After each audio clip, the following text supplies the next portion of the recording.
Hola y bienvenido. Hoy vamos a hablar sobre APA 7 y citas y referencias. ¿Sabías que las citas son las ideas que se extraen de una fuente bibliográfica, las cuales pueden ser textuales cuando las copias o las utilizas tal y cual como están en su origen, o parafraseadas cuando se aporta ideas propias basadas en las fuentes bibliográficas consultadas? Así también tenemos las referencias bibliográficas, las cuales son la información que detallan las fuentes de información, permitiendo así su identificación y ubicación. Estas son básicamente autor, año, título y ubicación. Adicional tenemos la bibliografía, la cual pueden ser fuentes de consulta previo o alterna al tema, pero que no se utilizaron como referencia para citar el documento que se está elaborando. Es importante citar los trabajos académicos y de investigación por demostrar las fuentes de información y aumentar el rigor científico, evitar el plagio, dar reconocimiento a los autores a los cuales nos referimos, contrastar las ideas propias,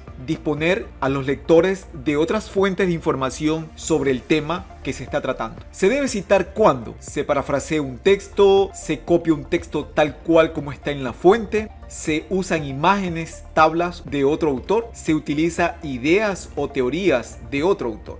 No es necesario citar cuando se redactan ideas propias o conclusiones. Se utiliza información de dominio público. Si deseas saber más sobre APA séptima edición, te invito a visitar mi canal de YouTube. Gracias por estar aquí. Chao, chao.